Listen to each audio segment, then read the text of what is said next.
Olá, curiosos verdes, tudo bem com vocês? Voltei com mais um Curiosidades Rápidas e o tema dessa vez é o greenwashing. Você já sabe o que é greenwashing?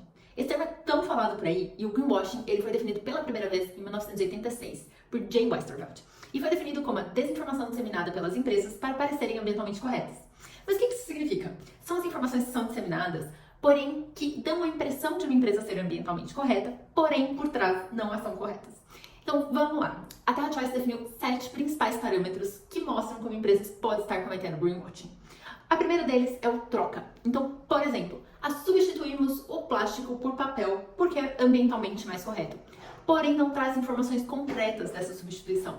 De onde essa informação foi tirada? É realmente ambientalmente mais correto? Existe um ciclo de vida que analisou essa embalagem, que avaliou e apresentou os resultados? Muito se vai do senso comum.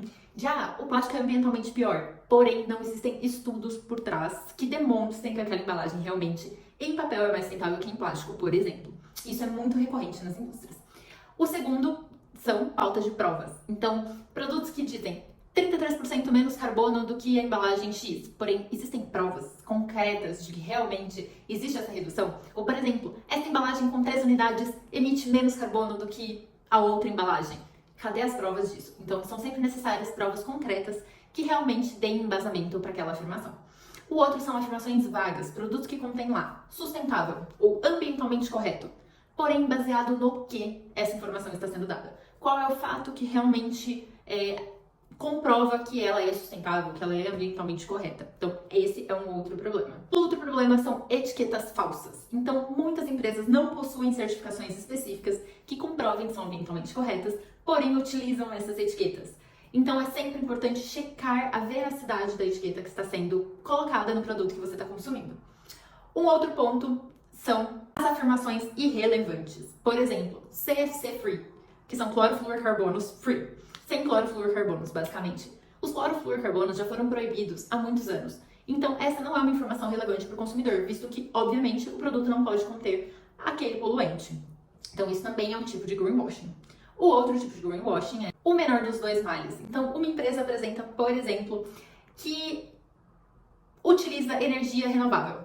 Porém, esse não é o pior mal. Por trás, existe um processo que emite milhares de quilos de carbono. Então, apresentar o menor dos dois males também é uma forma de greenwashing.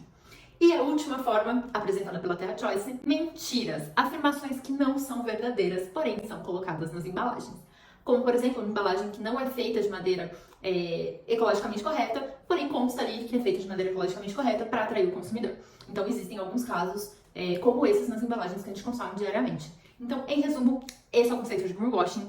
Existe o greenwashing não só no nível de produto, mas também no nível de corporação, onde as corporações se apresentam como mais sustentáveis, como utilizando energia mais renovável, porém não são. Então, é sempre importante tomar cuidado com aquilo que você está comprando, com a marca que você está consumindo e observar se é um greenwashing ou se realmente a marca está buscando por informações baseadas em ciência, por estudos baseados na ciência. Então, isso é de extrema importância, é sempre bom a gente estar de olho no que está acontecendo e buscando as informações corretas.